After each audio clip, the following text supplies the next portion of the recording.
Estamos no esconderijo do Altíssimo, né? Glória a Deus, estamos mesmo, senão não estaríamos aqui. Nesse esconderijo do Altíssimo nós descansamos, dizemos que o nosso Deus é a nossa fortaleza, o Deus em quem confiamos.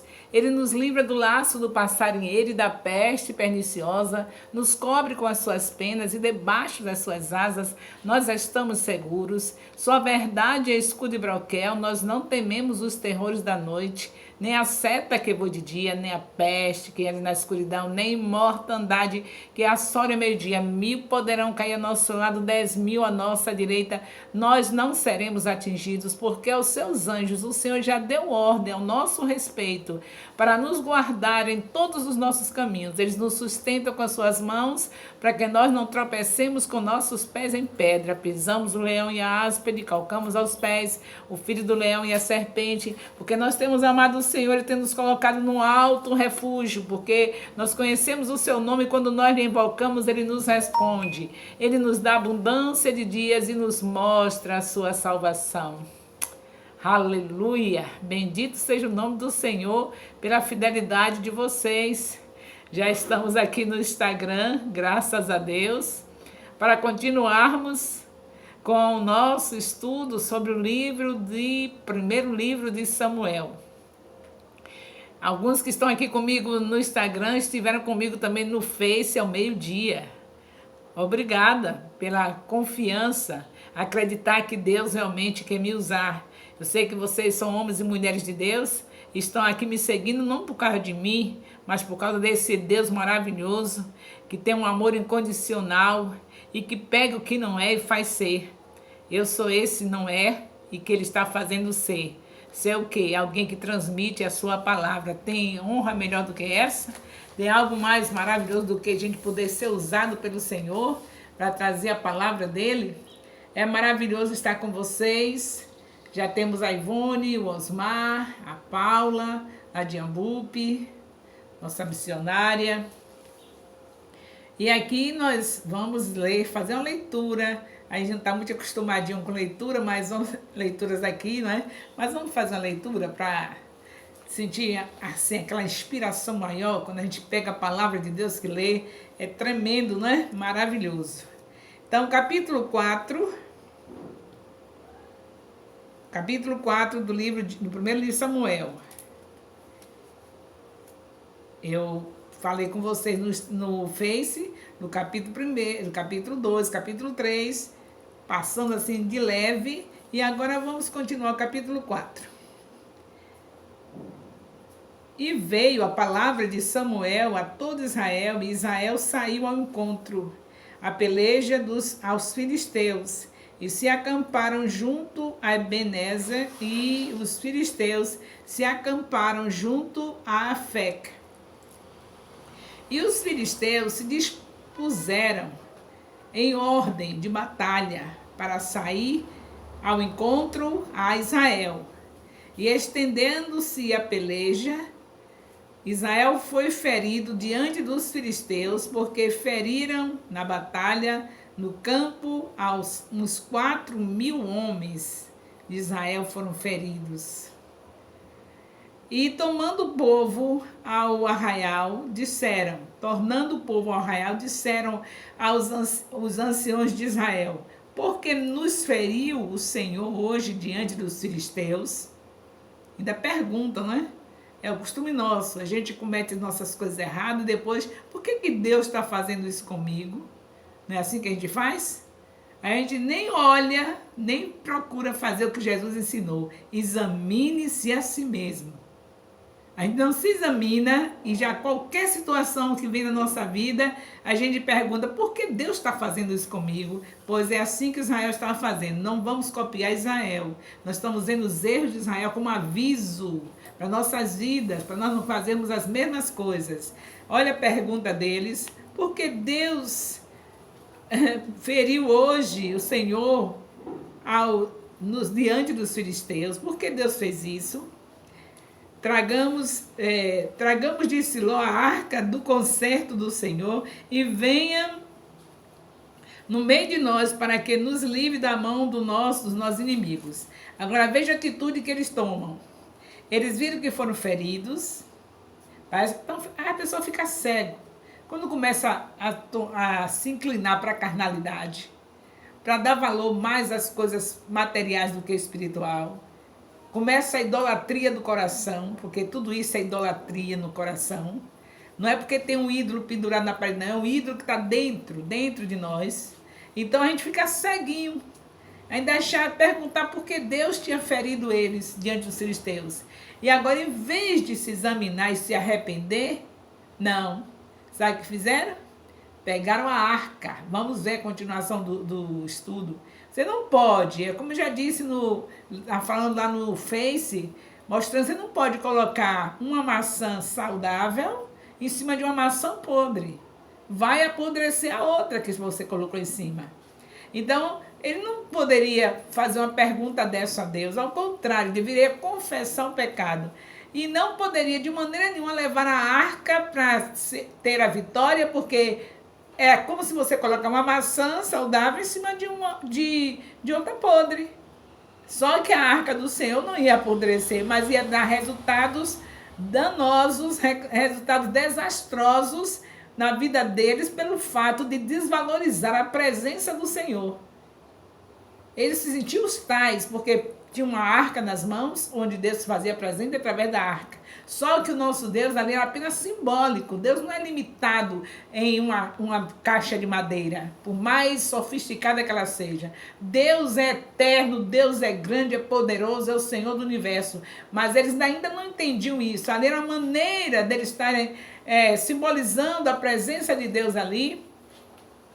E eles acham que daquela maneira errada que estavam vivendo, bastava levar a arca e seria resolvido. Eu quero dizer para você, examine-se a si mesmo, veja onde você caiu, veja o que você fez. Eu também tenho que fazer isso na minha vida, todos nós devemos fazer isso. E aonde caímos, aonde pecamos, confessarmos e abandonarmos esse pecado, para depois então termos a nossa vitória.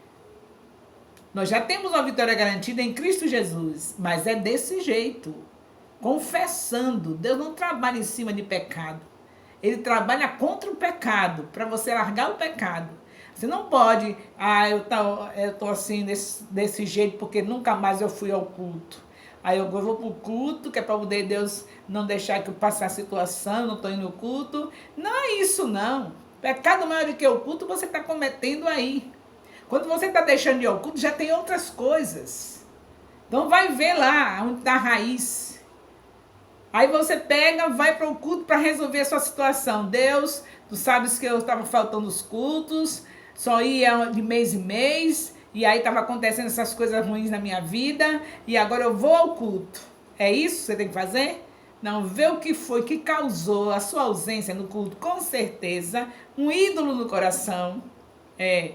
O ídolo, eu preciso descansar, eu não sou de ferro, uma correria de vida, agora tem que ir para o culto todo dia para culto, eu vou descansar, cuidar da minha vida, eu não sou de ferro, sentar no meu sofazinho e ficar assistindo meus programas gospels.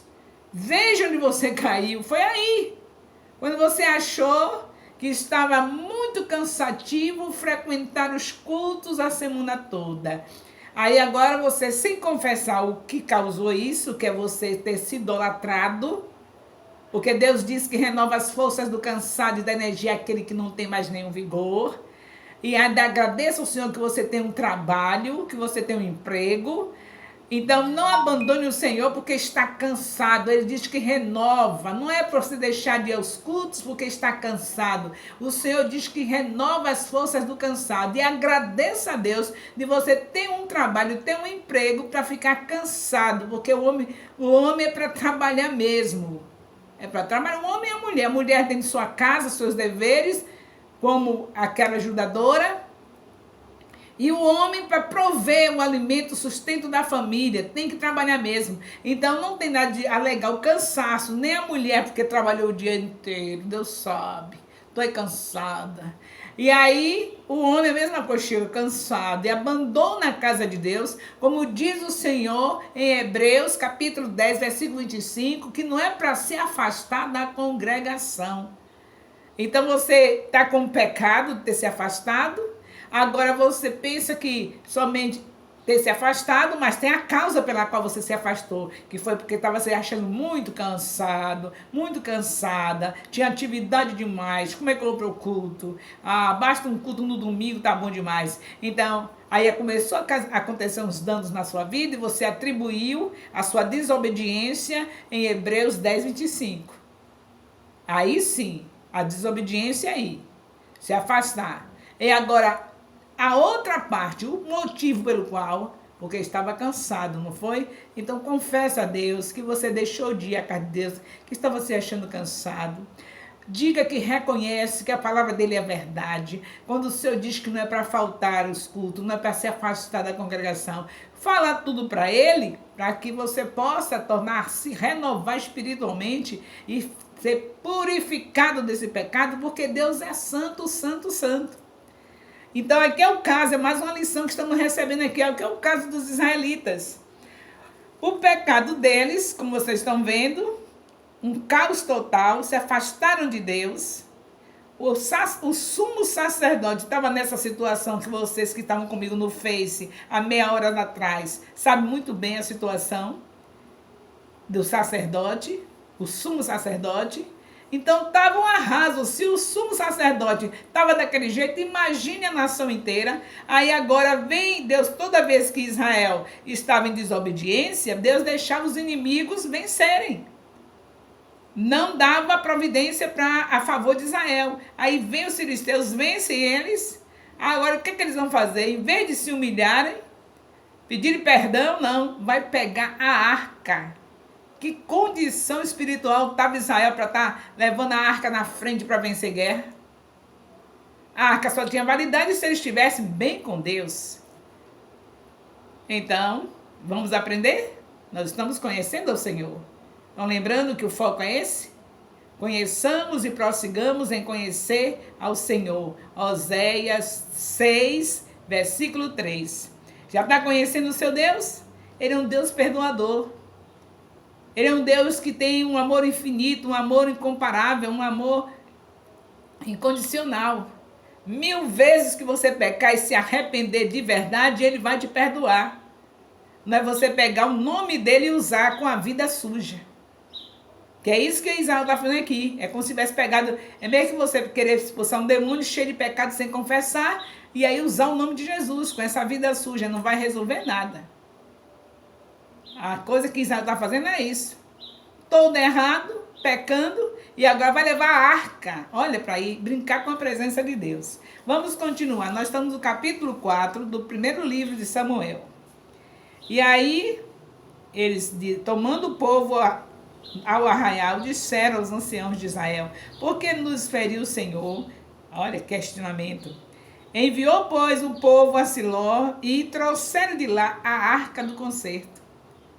Decidiram buscar a arca lá em Siló. Sabe o que é Siló? O tabernáculo, o lugar onde ficava a arca do Senhor, onde o povo ia fazer os cultos ali a Deus. E sucedeu que, vindo a arca do concerto do Senhor ao arraial, todo Israel jubilou com grande júbilo até que a terra estremeceu. Olha para isso. Que ignorância espiritual. Se a presença de Deus vai se manifestar numa vida pecaminosa, numa nação pecaminosa, numa nação afastada de Deus. Mas eles estavam em alegria, agora a gente vai vencer. Foi aquele alvoroço, vamos se vingar dos filisteus, a gente vai com a arca e agora pronto, está resolvido o problema. Vamos ver a leitura para a gente ver o que é que deu nisso aqui? E os filisteus, ouvindo a voz de júbilo, disseram: que voz de tão grande júbilo é essa do arraial dos hebreus? Então souberam que a arca do Senhor era vinda ao arraial. Pelo que os filisteus se atemorizaram, porque diziam: Deus veio ao arraial. E diziam mais: ai de nós, que tal nunca jamais sucedeu antes. Ai de nós, que nos livrará. Os filisteus ficaram amedrontados.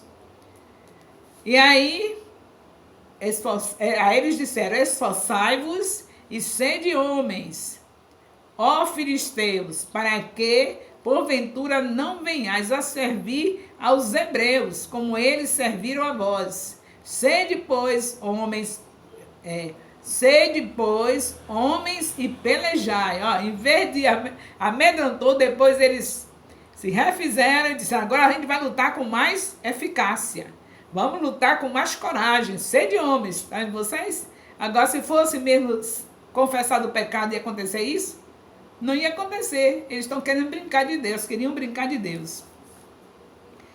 E aí agora, vamos ver os resultados. Levaram a arca para o meio da guerra, da batalha. E aí foi tomada a arca de Deus e os 2 filhos de Eli, Ofni e Finéias, morreram. Então correu da batalha um homem chamado Benjamim, da tribo de Benjamim. Vocês que estudaram comigo sabem que é isso, não sabe? Graças a Deus, está todo mundo conhecendo a Deus, conhecendo a palavra. Que estudaram, estão estudando, nós estamos estudando. Todo meio-dia no Face, nós estamos lá estudando. E agora, graças a Deus, aqui no Instagram também, ainda com os vídeos no YouTube, para completar o nosso estudo. E chegando ele, eis que Elias estava sentado. O Benjamim, o homem da tribo de Benjamim, veio avisar ao sacerdote, que estava todo detonado espiritualmente, veio avisar a morte dos seus 2 filhos, Ofni e Finéias. E chegando ele, eis que Elias estava sentado sobre uma cadeira, vigiando ao pé do caminho, porquanto seu coração estava tremendo pela arca de Deus. Ele sabia a responsabilidade. Ele estava tremendo, sentado na cadeira lá, tremendo, imaginando o que iria acontecer com essa arca indo, tirando a arca do lugar certo, que era Siló, lugar de adoração, para levar para o meio da batalha, sem estarem arrependidos dos pecados. Ele, como sacerdote, mesmo estando já sem visão, já todo afastado de Deus, mas mesmo assim ele entendia que isso não ia dar certo, que ia dar problema. Sem confessar pecados, como é que podia dar certo? E chegando o portador do recado, o Benjamim, da tribo de Benjamim, eis que Elias estava sentado na cadeira, e ali, ouvindo a voz do grito dele, que voz de alvoroço é essa? Perguntou. Então chegou aquele homem a grande pressa e veio e anunciou a Eli. E era Eli da idade de 98 anos, e estavam os seus olhos tão escurecidos que não podia ver. E disse aquele homem a Eli, eu sou o que venho da batalha, porque eu fugi hoje da batalha. E disse ele, que coisa sucedeu, meu filho? Aí ele disse que vinha da batalha. Aí o sacerdote ele perguntou, o que foi que sucedeu, meu filho?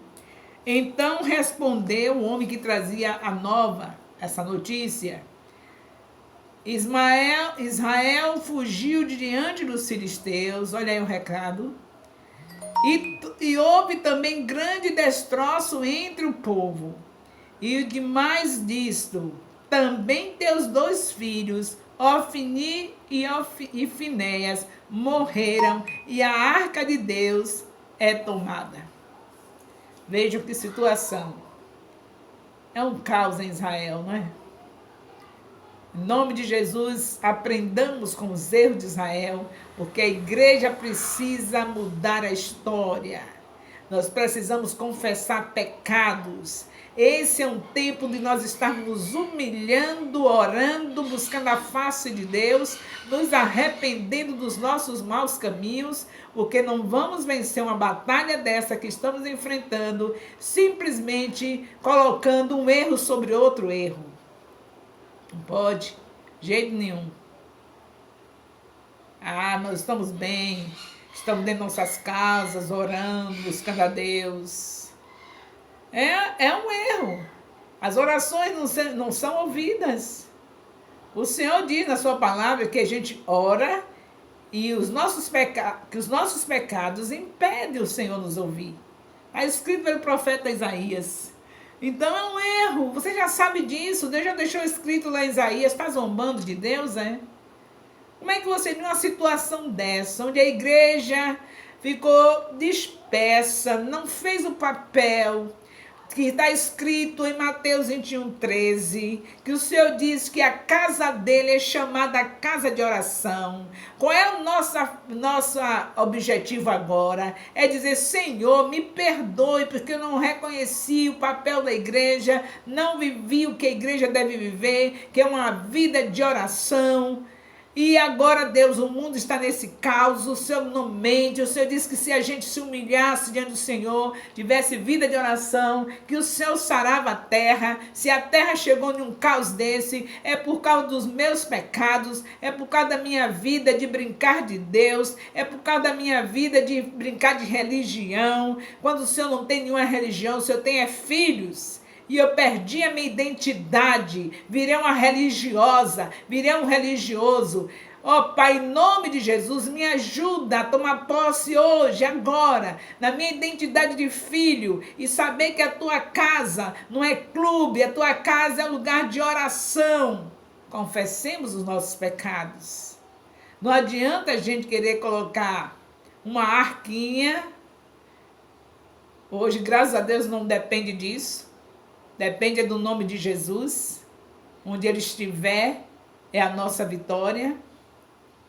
Mas não adianta, a nossa arca hoje é Jesus. Então não adianta você pegar este nome, que é o nome que está acima de todos os nomes, se você não tem compromisso com ele. Você já viu uma mulher que não é casada, mora com alguém, poder usar o nome desse alguém? Já viu isso? Pode? Qual é a mulher que hoje, por mais que as autoridades diga que depois de tantos anos já é meio que ser esposa, mas se ela não casou, não teve nenhum papel assinado, ela pode usar o nome do marido? Não pode. Como é que a noiva do Senhor Jesus, que não está vivendo, cumprindo a sua benevolência, se entregando a esse marido, vivendo com esse marido, que é Jesus, pode usar o nome dele? Pode. É a mesma coisa do que está acontecendo com Israel. Podia Israel levar a arca do Senhor para a batalha? Não podia. Se não estava ligado em Deus, se estavam dispersos, estavam num verdadeiro caos, afastado do Senhor, podia levar a arca? Não podia. E o resultado foi morte do filho do sacerdote, os 2 filhos morreram. E aqui você vê na continuação desse capítulo, nós estamos no capítulo 4, já no versículo 15. E era ali da idade de 98 anos, e estava ali com os olhos escurecidos, que nem podia ver. E disse aquele homem, nós já estamos cá adiante. E aí ele diz que os seus filhos morreram. E agora, no versículo 18, diz assim: sucedeu que, fazendo ele menção da arca de Deus, Eli caiu da cadeira para trás, da banda da porta, e quebrou-se-lhe o pescoço e morreu, porquanto o homem era velho e pesado, e tinha ele julgado Israel 40 anos. Velho e pesado, gordo, sabe o que é gordo? Obeso. Eu sei que tem pessoas que são gordas por problemas hormonais. Mas pelo procedimento dos filhos de Eli, ele era um glutão. Vivia na glutonaria, comendo coisas que engordavam. Porque você pode se alimentar muito bem, com alimentos saudáveis, e não viver gordo.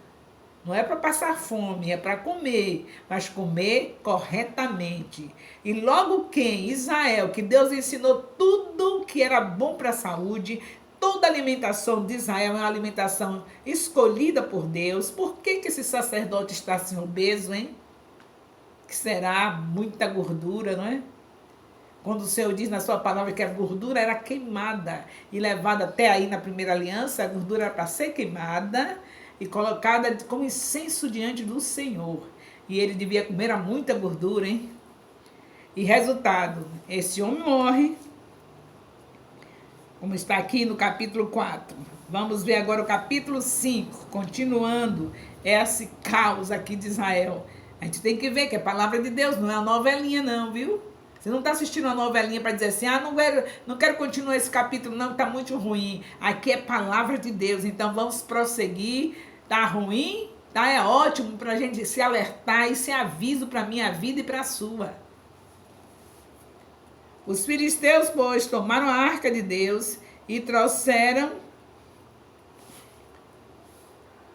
onde nós estamos, e trouxeram para Ebenezer. Estou em capítulo 5 agora de 1º livro de Samuel. De Ebenezer a Asdod. Agora os filisteus levam a arca. Agora vê que situação. Que Israel chega, já achando pouco o que eles já tinham aprontado no livro de Juízes. Agora que vai melhorar a situação com um juiz maravilhoso chamado Samuel.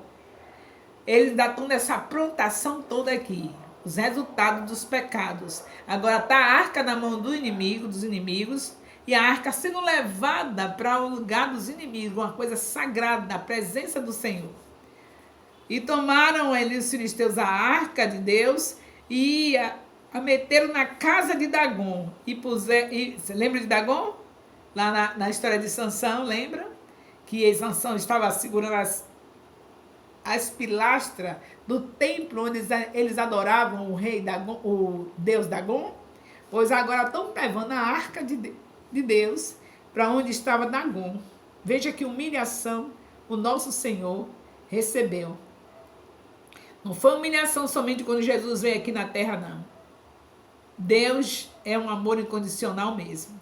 Olha que humilhação, agora que ele se dá o luxo de colocar a presença dele no meio do seu povo, num tabernáculo, para o seu povo adorá-lo. Agora o seu povo vai para o pecado, viver uma vida pecaminosa, depois ainda se acha no direito de usar a arca para defender-se do inimigo, e o inimigo capturou a arca e agora vai levando para o ambiente dos deuses dele, do principal deus dele, que era Dagom. Meu Deus, misericórdia, né? Misericórdia mesmo. Então, nós vemos aqui, vendo então os homens, vamos para o versículo 7, vendo então os homens de Asdod, que assim era, disseram, vamos continuar de onde estávamos, senão não vamos entender. E levantando-se, porém, de madrugada, o povo de Asdod, né? No dia seguinte, eis que Dagom estava caído. O Deus falso, com a presença do Senhor ali, a arca, caiu, derrotado. E levantando-se de madrugada, no dia seguinte, pela manhã, eis que Dagom estava caído. E pelo que tem os sacerdotes de Dagom, nem nenhum de todos os que entraram na casa de Dagom pisam no limiar de Dagom em Asdod até o dia de hoje. Sentiram a pior vergonha, porque o Deus famoso dele, chamado Dagom, estava lá espedaçado. Porém, a mão do Senhor se agravou sobre os de Asdod e assolou-os e feriu com a hemorródia. Deus agora vai punir o inimigo também, pela desvalorização, a ousadia que teve de carregar a presença dele para o meio do ambiente dos deuses falsos dele. E aí nós vemos que vem a doença, hemorródia, para o povo, e aí não vá com isso agora pensar que toda pessoa que tiver hemorródia é porque está em pecado, não, viu? Eu sei que o Senhor Deus permite doenças nas nossas vidas também sem ser pecado. Pode ser que essa hemorródia que tiver no seu corpo seja um pecado, mas nem sempre é. Não vai ficar julgando o povo porque tem doença essa ou aquela, que é porque está no pecado. Nós vemos que Jó, ele teve doença terrível, o corpo ficou em chagas e não era pecado. Então, nem toda doença é pecado.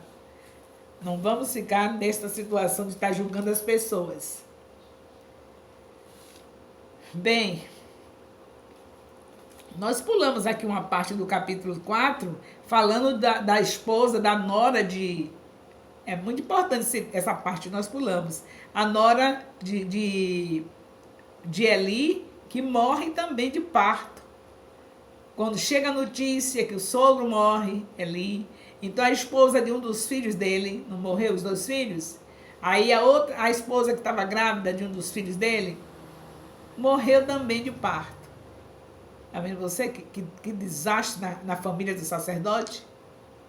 Terrível brincar de Deus, é terrível. Tenha cuidado, tenhamos cuidado. Eu já disse a vocês que tenhamos cuidado com a nossa posição. Nós sabemos que Deus não deixa ninguém tocar nos seus ungidos. Ele é que toca, e ele toca para valer. Então não precisa se apressar quando você vê o sacerdote, quando você vê alguém errado, que é seu líder, não se apresse, vá orar por ele. Porque olha a situação de Eli. O homem que abençoou a Ana, né? Ana gerou um filho e a bênção foi dispensada, a mulher estéril, através do sacerdote Eli. Mas Deus não deixou que fosse negado a posição dele, mas depois veio e fez essa punição terrível. Morrer, os filhos, a nora, e saber que a sua descendência não tinha mais direito a ter a posição de sacerdote. Isso é o que acontece àqueles que mais Deus dá. Não fique assim ansioso para ser, eu quero ser um missionário, eu quero ser um pastor, eu quero ser um bispo, eu quero ser um apóstolo. Não fique ansioso. Vá com calma, porque a quem mais Deus dá, mais Ele cobra. Você sabe a cobrança que tem na vida de um sacerdote? Na vida de um missionário, na vida de um bispo, na vida de um pastor, na vida de um apóstolo? Deus não deixa ninguém tocar neles, porém Deus toca. E quando toca, o negócio é sério. Mas nós estamos na nova aliança, mas as consequências de pecado Deus não tira, não. Tem coisas da nova aliança que também dá para se assustar. Você já sabe muito bem que Ananias e Safira estão lá na nova aliança. Ananias e Safira não estavam na antiga aliança, não, estavam na nova aliança. Jesus já tinha dado a vida, já tinha subido, já tinha ressuscitado, quando Ananias e Safira tombaram diante de Pedro, porque estavam mentindo. Então, o Deus da nova aliança ainda é o mesmo Deus que tocou em Eli, que tocou nos seus filhos e que tocou na sua nora. Não estou aqui para ameaçar, estou aqui para mostrar o aviso que Deus tem nos dado. Deus está nos avisando como é que devemos proceder. Você é sacerdote, você é pastor, você é isso, você é aquilo. O problema dele foi não confessar o pecado. Se achar, confesse seu pecado. Todos nós temos alguém acima de nós aqui na terra. Nós temos hierarquia. Então, se eu faço alguma coisa que devo confessar, confesso a Deus e vou para minha discipuladora, Ana Marita Terra Nova, para confessar para ela também. Não é somente a Deus. Ele manda o Senhor deixou escrito em Tiago, capítulo 5, versículo 16, para confessar uns aos outros. Esse outro é a pessoa que está acima de você. Então, eu não vou ficar com algum pecado confessado só diante de Deus.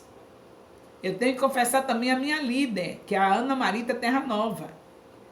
Então, a minha discípula, uma bispa minha, uma pessoa que está debaixo da minha cobertura, ela confessa a Deus e confessa a mim também.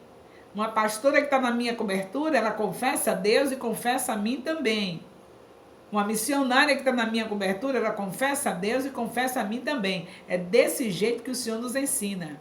Porque Ele diz que quando confessamos a alguém que está sobre nós, é aí que vem a cura. Deus dá o perdão. E o líder que ouve vai trazer a cura da alma, porque todo pecado deixa a gente arrebentado. Então, o líder que ouve vai orar. A Bíblia diz em Tiago 5,16 que a oração do justo pode muito em seus efeitos. Então, Deus deixa essa dependência de você ir agora para a pessoa que está na sua cobertura e pedir perdão e confessar o pecado. E aí a pessoa ora e você recebe a cura. Não confunda. Vai para Deus, que é o primeiro, que está acima de tudo e de todos, para que receba o perdão dele, e vai para o seu líder para receber a cura, porque senão você fica dando problema do mesmo jeito de Acã. Lembra de Acã? Da capa dele, que ele pegou, estava dolorido, não foi? Não estava sarado, não obedeceu a ordem do Senhor, estava ferido ainda, dolorido, e foi para a guerra, sem estar preparado. Então você, para estar preparado, para enfrentar seu discipulado, para enfrentar a sua célula, para enfrentar o púlpito, você precisa seguir princípios. A Bíblia nos ensina assim, confessar a Deus e a pessoa que está sobre você. Que é para poder você receber o perdão de Deus e a cura da alma do pecador que fica inflamada. Cada pecado deixa a nossa alma inflamada, dolorida, fedendo, fedorento. E a parte da limpeza quem faz é o seu líder. Ele ora e a oração do justo pode muito seus efeitos. Eu estou já no meu horário completo. Ficamos aqui no capítulo 5. Não deu para entrar no capítulo 6, que é mais novidades aqui. Mas graças a Deus que já deu para ter algumas lições. E qualquer dificuldade, você sabe, o meu telefone é 34216143. A secretária vai marcar o horário e nós podemos nos encontrar no gabinete, usando as nossas máscaras e a distância de 1,5 metro. E aí nós conversaremos de qualquer dúvida que você teve aqui, que para isso nós temos o psicólogo dos psicólogos, o teólogo dos teólogos, que é o Espírito Santo, para nos ajudar. Melhor 2 do que 1. Se você tem dúvida, venha conversar comigo. Não deixe passar os assuntos que eu coloco, exponho para vocês, simplesmente com um assim ou assim. Não é somente isso. Se você foi edificada, me procure para nós estarmos juntos vendo aquilo que Deus fez através dessa mensagem. E se você achou que foi assim, não serviu para você, não foi legal o que eu falei, seja uma pessoa transparente.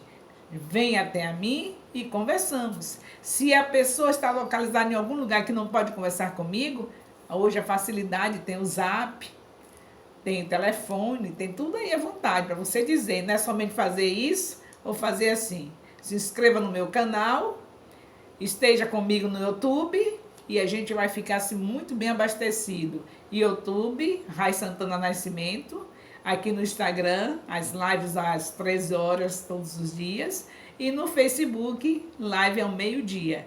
E nós vamos ficar assim bem unidos nesse crescimento, porque aqui a função, o nosso objetivo é conhecermos mais a Deus, como está escrito em Oséias 6,3. Conheçamos e prossigamos em conhecer ao Senhor. Sou grata pela sua presença aqui nessa live no Instagram. E sou grata por você ter escolhido esse vídeo no YouTube para estar ouvindo Deus falar. E se você não sentiu Deus falando, então vem até mim, porque devemos ser transparentes. Não podemos de maneira nenhuma ter relacionamento camuflado.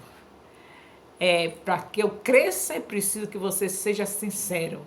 Porque eu posso estar falando o que Deus não falou e de repente eu vou pensando que estou abafando e continuando a falar. Mas se você me alerta, não com apenas um assim ou assim, mas com palavras escritas ou falando pessoalmente comigo. Deus abençoe a todos, em nome de Jesus. Aquele beijo no coração. Aleluia.